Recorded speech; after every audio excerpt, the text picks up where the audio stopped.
Good morning, guys. So, dito ako right now sa Ayala Avenue. Halos patapos na ako tumakbo. And ang cool pala dito sa Ayala Ave pag Sunday. They actually close down this whole stretch of Ayala Avenue to give way to people who wants to jog, to run. Ayan. Hindi ko alam yun Ang galing. So here's what it looks like. Let's see.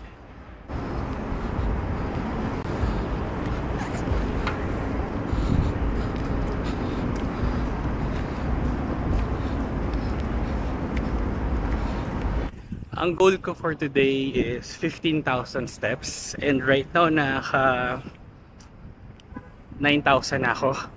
So medyo malayo-layo pa. Uy.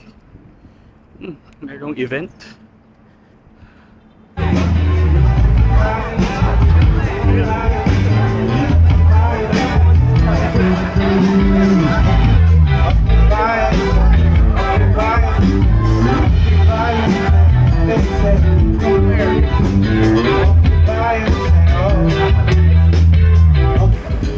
Okay, hindi pala siya event. Para siyang food park. Sabi every weekend daw meron. And kailangan natin umalis doon kasi baka ma-time tayo kumain. And ang goal ko nga is mag-burn ng calories today.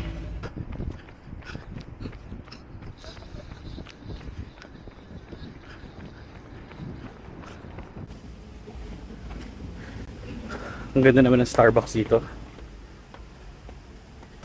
Yung cool ganda.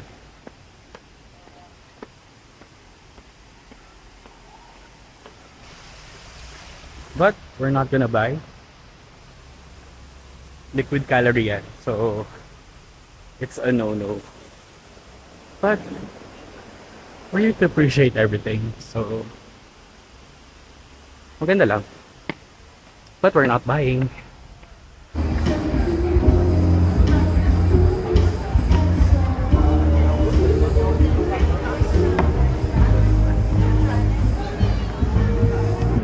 Wait lang. Pahinga. Pagod.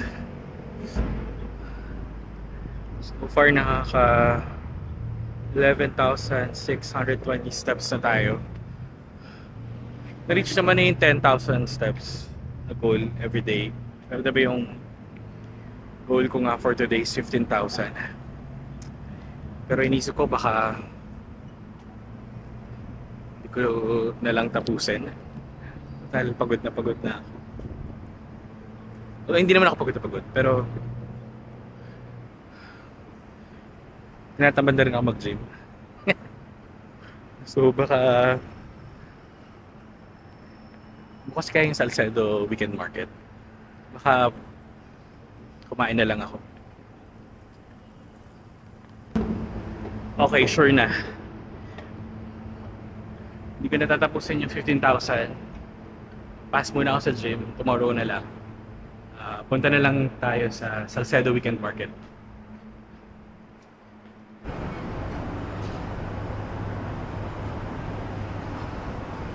Okay guys, so medyo nakonsensya ako. Hindi lang ako kakain. Mag-gym na lang ako. Normally hindi naman talaga ako nag-breakfast. So nakonsensya. Sige, mag-gym na lang talaga ako. Ayun nga, hindi na tayo tumuloy kumain. So, nag-gym na lang tayo.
Okay, so last set tayo. And then, uwi na.